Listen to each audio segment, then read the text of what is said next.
వెంకటేష్ బాబు గారితో వీళ్ళ సినిమాలు కొన్ని సినిమాలు పడ్డాయి మీకు, అవన్నీ చెన్నై నుంచేనా?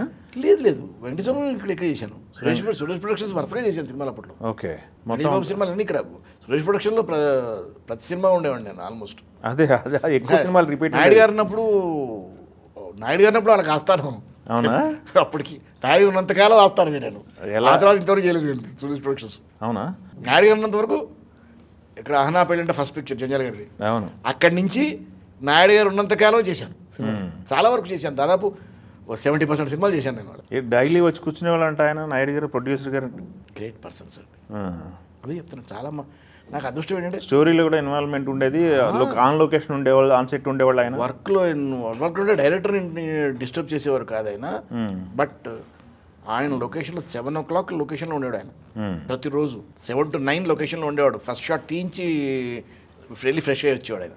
ఓ, కానీ వాకింగ్కి వెళ్ళేసి లొకేషన్కి వచ్చేవాడు ఆయన డైరెక్ట్గా. Commitment. First artist first artist రాకముందు ఆయన కూర్చునేవాడు లొకేషన్లో. బహుశా నాకు తెలిసి ప్రొడక్షన్లో వచ్చేవాళ్ళేమో. మిగతా వాళ్ళంతా కూడా ఇంకా అలర్ట్. ఇంకా ఫ్రంట్ అక్కడ ముందుకు ఆయన్ని క్రాస్ చేసి వెళ్ళాల్సింది ఎవరైనా, అక్కడ కూర్చునేవాడు ఆయన. మరి అందుకే ఆయన అంత డిసిప్లిన్ ప్రొడ్యూసర్ అయ్యాడు ఆయన, అన్ని సినిమాలు చేశాడు ఆయన.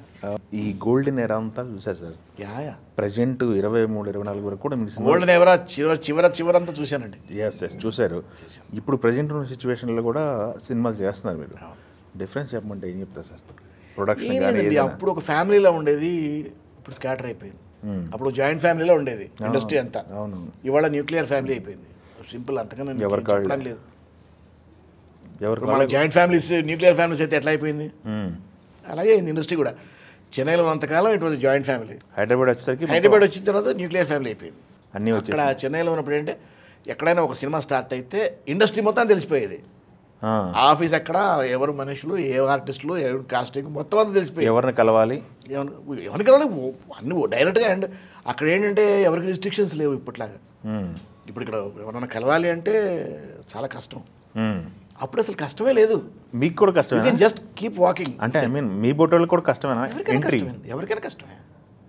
అసలు తెలియదు ఫస్ట్ ఎక్కడ అన్నది, అసలు ఫస్ట్ ప్లేస్మెంట్ తెలియదు. మనం కలవాలైనా ఇవాళ ఎవరికి వాళ్ళు బిజీ. అంటే ఒకప్పుడు చాలా క్లోజ్గా ఉండే వాళ్ళని కూడా కలవడం కష్టం అవుతుంది. ఆ స్టేజ్కి వచ్చాం. ఎందుకని ఎక్కువ మన తెలుగు వాళ్ళు హిందీలో సినిమాలు చేయలేకపోయారు, మీరు చేశారు. ఓకే, చేయలేకపోయి వాళ్ళు చేయనివ్వరండి ఎవరిని. చాలా రేర్గా పిలుస్తారు. ఓకే, ఇప్పుడు మనం అనుకుంటాం కానండి, మన పక్క లాంగ్వేజ్ వాళ్ళు ఎవ్వరు మన పిలవరు సార్, ఎవ్వరు పిలవరు. అది వన్స్ ఇన్ వే వస్తుందట ఛాన్స్, అంతే. మరి 40 ఏళ్ళ ప్రయాణంలో అవును నేను ఒక హిందీలోనే 18 సినిమాలు చేశాను. అది వేరే లాంగ్వేజ్. తమిళ్ ఒక సినిమా చేశాను, ఒకటే సినిమా. తమిళ్ ప్రొడక్ట్ చేసింది నేను. భోజ్పూరిలో చేశాను 2 సినిమాలు. భోజ్పూర్లో కూడా చేశారా? చేశాను. ఒక ఇంగ్లీష్ చేశాను, 2 భోజ్పూరి చేశాను, 18 హిందీ చేశాను, ప్లస్ ఒక్క తమిళ్ చేశాను. అది సెల్వరాఘవన్ గారి పిక్చర్ చేశాను తమిళ్. ఒక్కదాంతో ఆపేశారా? ఒకటే వచ్చింది, ఆపడమేంటి. నాకు వచ్చిన అవకాశం ఒకటే. తమిళ్ నేర్చుకున్నారా? నేర్చుకునే చేశాను. తమిళ చదివి నేర్చుకుని. మీకు ఎన్ని లాంగ్వేజెస్ స్వతహాగా? నాకు పెద్దగా ఇక్కడ బోర్న్ బాట్ ఆఫ్ ఇక్కడే కదా, హైదరాబాద్ కాబట్టి హిందీ ఎట్లా ఫ్లూయెంట్ ఉంటారు. హిందీ ఇంగ్లీష్ తెలుగు అవును ఫ్లూయెంట్. మరి తమిళ్ అప్పుడప్పుడు అంటే అడపదల పనే తప్ప మిగతా భాషలన్నీ నడపదల పని. నేర్చుకుని చేసుకోవడం. అదేలేండి. మీరు వచ్చే టయానికి ఇండస్ట్రీ మొత్తం ఇక్కడికి వచ్చేసింది, సినిమా ఇండస్ట్రీకి? లేదు లేదు లేదు, నేను చెన్నైలో చేశాను. చెన్నైలో చేశాను. ఓ, సినిమా ఇండస్ట్రీ 93 ఎప్పుడు వచ్చింది ఇక్కడికి. 93 94 వచ్చింది.